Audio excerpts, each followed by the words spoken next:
Zack Morris, welcome to Hogwarts. Could you imagine? Honest officer, that was Drapple, not drabble. Unpopular fanfiction opinions. Listen, we've all got them, some more or less popular or unpopular than others. Whether you're an avid reader yourself or you don't even touch fanfiction, there's gonna be some sort of hot take about it floating around up here, which is what we're gonna be exploring today. That's right, grab some snacks, a pillow, get cozy by the fireplace, because we are going to be diving into Reddit to see what people's unpopular opinions about fanfiction are. She did such a perfect introduction to this topic, I saw no reason to change it. I love how expressive she is with her hands. I am starting to see why some of my favorite YouTubers claim this actually helps with viewer retention. So, let's dive right in. I enjoy reading out of character fics on purpose. Sometimes I don't want them to act in character. Sometimes I want bashing of a sunshine character in canon because it makes for an interesting new story. Yes, sometimes basically an original work with an original character, but I like that sometimes. Those can be fighting words depending on the fandom. I really wish she elaborated on which fandoms would those be fighting words for. As for the rest of it, minus the part about bashing a sunshine character, this is literally the reason I started writing fan fiction in the first place, hating the way the characters became in the later seasons of the show. For me, the first character that comes to mind for a sunshine character is Ella from Lucifer, and sorry, but there is no way in hell I would want to bash her. She is awesome. I don't usually like fanfiction that focuses on canon characters. Seeing these people I am familiar with suddenly written by new, unexperienced authors feels like watching a movie where halfway through all the actors are replaced by different people. However, I also recognize that I am in the vast minority on this. Even with experienced writers, a change in writing staff often results in a significant change in the personality of the character even if the actor or actress didn't change. Some of the best fics have literally the most garbage grammar and spelling. I will continue to stand by that and no one can change my mind. In fairness, this might have some truth to it where the original poster says some. However, I suspect it is the exception, not the norm. Personally, I take a painstaking effort to make my own work as error-free as I possibly can, but I don't expect a professional level of editing from a fan fiction writer who is doing it for free.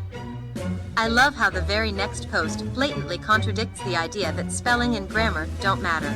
It should almost always be beta read, and that even though it's a hobby, you should take some modicum of pride in your work and learn the very basics of grammar, punctuation, spelling, and writing convention. Otherwise, it's a chore to read, and why are you even posting it online for other people to see?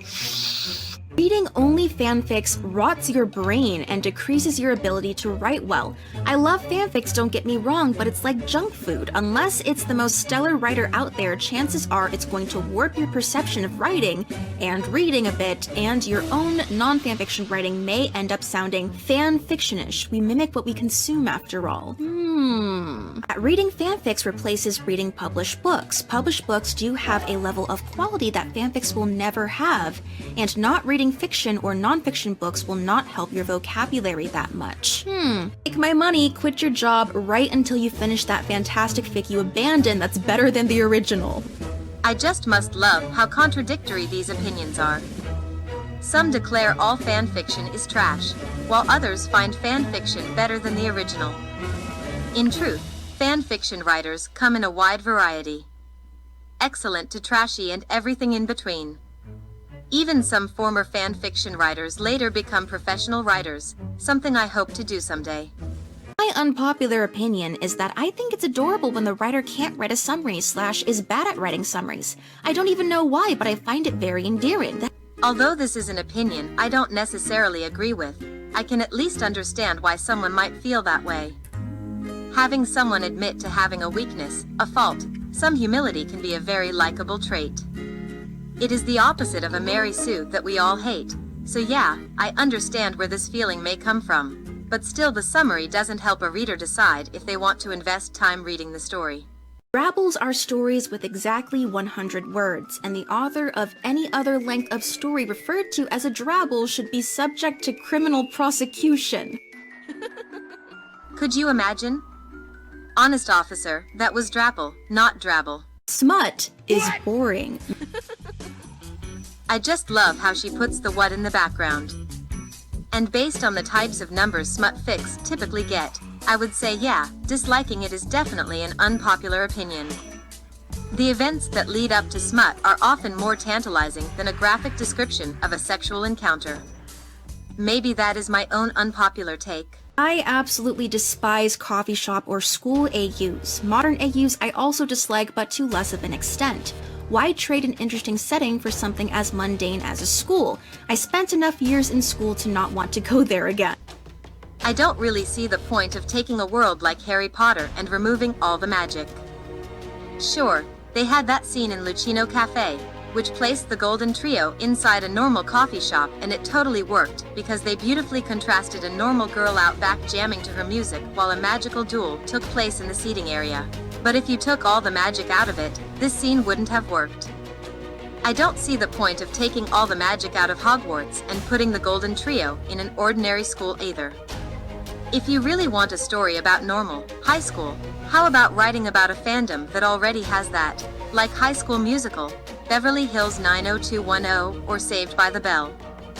The reverse might be interesting though. Zack Morris, welcome to Hogwarts, Slytherin. The writer is not obligated to disclose pairings in the summary. Even though I always tag my pairings, I full-heartedly agree with this.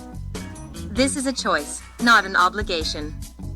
It is my unpopular opinion that tagging the right pairing can draw readers to your story like a magnet. At least I gauge that this is an unpopular opinion based on the backlash I get when I suggest the unthinkable in forums. It is possible to write a popular story on purpose. Seriously, writing a popular story isn't luck. Okay, yeah, minor confession here. I do love a good chat fic. When the characters feel like the characters, when the banter's done right and there's funny memes thrown in, it could be a joy to read.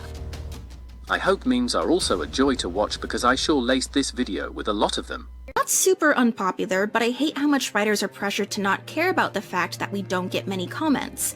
Being 10 plus chapters into a long fic and having 3 comments kind of sucks, even if I do appreciate those commenters.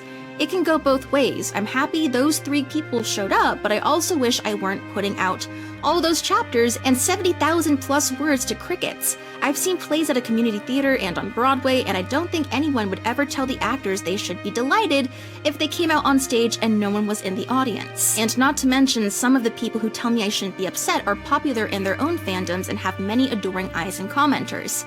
Seems kind of hypocritical. Oh, yes, I see this all the time in forums. Someone complains about how their story isn't getting attention.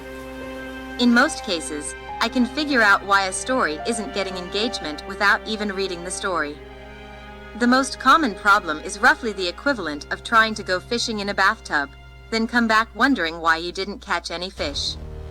If a story isn't getting clicked on, obviously, it won't get any engagement either. Correlation between the quality of piece of writing and the level of audience engagement isn't anywhere close to as strong as people think it is.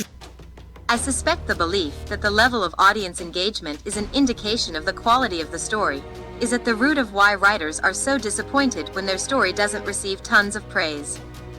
They automatically assume it is because their story sucks, which is often not the case. In truth, there are so many factors that influence results that have absolutely nothing to do with quality. Everything from what fandom, pairing choices, length of the story, amount of time actively updated, and more. I could go on and on, as I have already done in several other videos.